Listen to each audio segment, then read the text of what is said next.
Warning, this episode contains intense body horror, graphic depictions of skin mutilation, parasitic possession, psychological distress, and disturbing imagery involving self-harm and loss of body autonomy. Listener discretion is strongly advised. Now, welcome back, creeps and creepettes. Did you miss me? Or are you just itching for another story? Tonight's tale comes straight from under the skin. A little number about needles, nightmares, and body art that bites back. You see, one poor soul thought tattoos were empowering. Turns out they were possessing. So grab your creams, your salt scrubs, and your regrets, because this ink doesn't fade. It feeds. And before we dive into tonight's skin-crawling catastrophe, make sure you subscribe and turn on all notifications. We wouldn't want you missing your next appointment at the Parlor of Pain. And hey, do us a favor.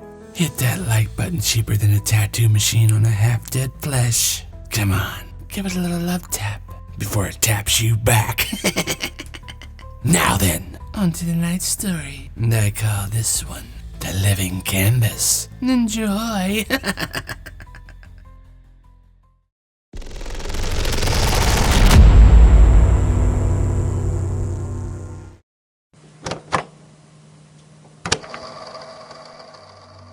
I don't know if anybody will find this. I recorded it just in case something happens, or in case something gets through me. If you're hearing this, it's probably too late, but maybe not. Maybe you can still avoid the ink. I got my first tattoo when I was 17. A tiny crest moon right behind my ankle. I did it myself with a sewing needle and a bottle of Indian ink in my friend's bathroom. It got infected real bad. My whole foot turned red. I could barely walk for a week, but I loved it. The pain, it felt like a secret I had carved into myself, a kind of power.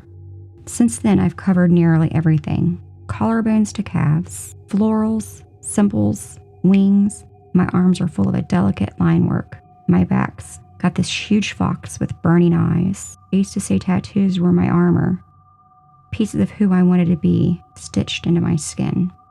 But now, I think they're waking up. It started 10 days ago. I was brushing my teeth when I noticed something strange in the mirror. The fox across my shoulders. It twitched, not just a skin flick. It moved. I laughed it off at first. Blamed caffeine, stress. But later that night, I felt it again, like a breath just beneath the ink. When I reached back to touch it, the fur felt raised, warmer than the rest of my skin. Almost wet. I went to urgent care. The doctor didn't even get close. He took one look at the fox and went pale. Tattoo trauma. He mumbled. Inflamed nerves. Just topical irritation? Then he looked at the ink. I saw him flinch, like something looked back. He gave me a steroid cream and practically ran out of the room. The next morning, more were stirring. The thistle vine along my thigh was shifting, tightening like it was growing. The pair of swallows on my collarbones fluttered like they were caught mid-flight. I stood in front of the mirror and almost fainted. The tattoos were moving. Not a hallucination, not a muscle spasms. They were alive. The fox didn't just twitch now. It arched, raising out of my back, like it was stretching. I swear to God, it turned its head. When it bit me, I didn't scream. I just stared, frozen, while it sank its teeth into my shoulder blade. Later that night, I noticed something new. A black small centipede tucked under my left breast, coiled like it was sleeping. I never got that tattoo. That's when I realized I'm not the one adding them anymore. I haven't been back to work in days. I can't wear anything without them, writhing underneath. The tattoos are feeding now, every night, every time I breathe too deep. They're not hungry for food. They want me. They take blood, just a little. I see the pinpricks when I undress. But the worst part is the skin where they've claimed me. It's no longer right. It's smoother, glossy, cold. I tried filming it. I needed proof. But every time I hit record, the video glitches. The tattoos know. They don't want to be seen. I scrubbed them with salt, with bleach, tried burning one of them off with a curling iron. Nothing helps. I cut the vine from my thigh with a box cutter. dug it out, shaking and crying. Thought I did it, but by morning, it was back. Stronger, the leaf sharper, the thorns real. They're watching me now, I can feel it.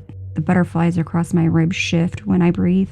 The crow above my heart beats its wings when I am still. There's a tattoo on the back of my neck I don't remember getting. A closed eye, right at my spine. Sometimes I swear I feel it blink. They're spreading, multiplying. One night I woke up with a small black mouth tattoo just below my ribs, and it was chewing. Last night I tried to burn the moth from my forearm. Held a lighter there until the skin blistered and peeled. I screamed until I collapsed. But underneath the scorched skin wasn't raw flesh. It was more ink. Newer designs, deeper ones, something with wings, something smiling. The moth came back by morning. It flapped once, then sank beneath the skin like it had just been hiding. My veins are darkening now. Not bruises, ink. They're tattooing me from the inside. There's a tightness between my shoulder blades. The fox's tail curls on its own. I'm not imagining this. I don't know how long I've been blacking out. Sometimes I wake up on rooftops, in empty bathrooms, once in a forest, barefoot, bleeding. Each time I'm marked with something new. No artist, no pain, just there. One was a mouth, an actual mouth stitched into the design, and it moved.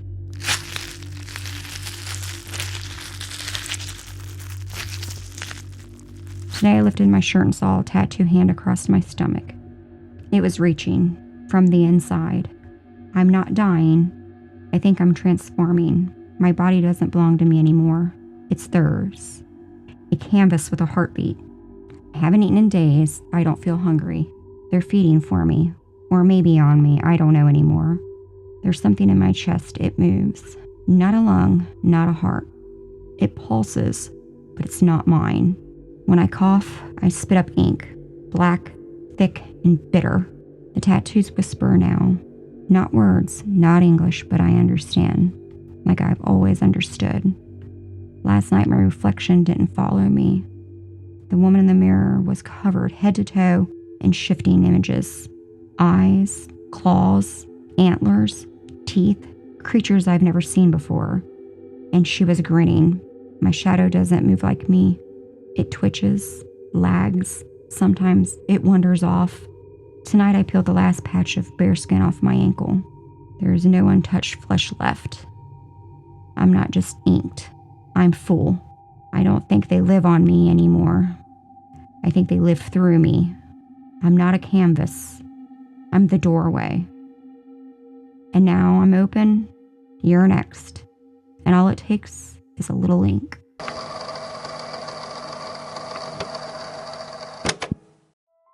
Well. Looks like she really made her mark, didn't she? Guess that's what happens when you get under your own skin. She thought tattoos were permanent, but this was eternal. Talk about body art that bites back. Let this be a warning, creeps. Next time someone offers you a little ink for cheap, maybe skip the needle, or you might find yourself illustrated into extinction. If you enjoyed tonight's tale of body horror and bleeding lines, don't keep it to yourself. Share this episode with your fellow flesh and blood friends before they turn into sketch pads too. Hey, we got killer merch for those who liked fashion with a little touch of death. And don't forget for our listeners on Spotify and Apple Podcasts, or wherever you route your ears, join us on YouTube to binge the first 5 seasons of Terror Tales.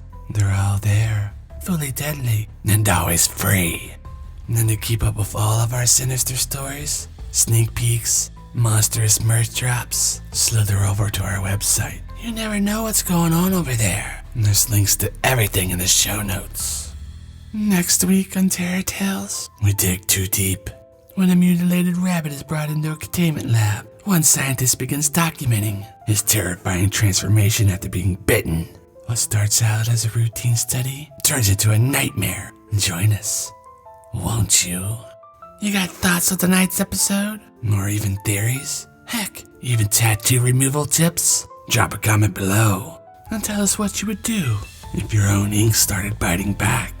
Until next time, remember, Getting a tattoo might seem like a good idea at the time, but some things just don't wash off.